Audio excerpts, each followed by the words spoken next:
పవన్ కళ్యాణ్కున్న అత్యంత సన్నిహితుల్లో శరత్ మరార్ చాలా ముఖ్యుడనే చెప్పాలి.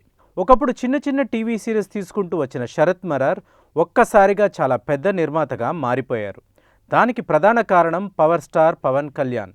2000లో అటు థమ్సప్ బ్రాండ్ అంబాసిడర్గా చిరంజీవిని 9 కోట్లకు ఒప్పించిన శరత్ మరార్ అదే వేడిలో పెప్సీకు పవన్ కళ్యాణ్ను బ్రాండ్ అంబాసిడర్గా 8 కోట్లకు ఒప్పించి పెద్ద సంచలనమే సృష్టించారు. ఎందుకంటే కోకోకోలాకు చెందిన థమ్సప్, పెప్సీలు మార్కెట్లో బద్ధ శత్రువులు. కానీ ఈ 2 కంపెనీల బ్రాండ్ అంబాసిడర్లు అంటారా ఒకే కుటుంబానికి చెందిన మెగాస్టార్స్. శరత్ మరార్ ఈ తెలివితేటలు అతన్ని పవన్ కళ్యాణ్కు చాలా చేరువ చేసింది. అదే అతన్ని మా టీవీ సీఈఓగా కూడా చేసింది. పవన్ కళ్యాణ్ ఏ సినిమా చేసినా అందులో శరత్ మరార్ ఏదో ఒక విధంగా ఇన్వాల్వ్ అయిపోతూ ఉంటారు.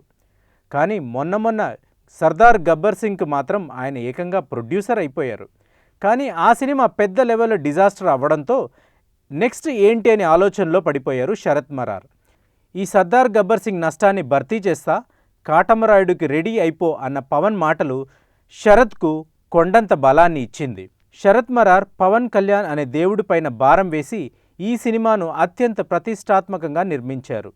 అందుకే ఆయన అంటారు, పవన్ అనే పేరును నమ్ముకొని ఈ కాటమరాయుడును తీశాను, ఆయనే నన్ను కాపాడతారు అని. సుమారు 60 కోట్ల బడ్జెట్తో నిర్మాణం అవుతున్న పవన్ కళ్యాణ్ కాటమరాయుడు శరత్ మరార్ను కాపాడతాడా లేడా అనేది వచ్చే వారం తెలిసిపోతుంది. God bless you Mister Sharath Marar.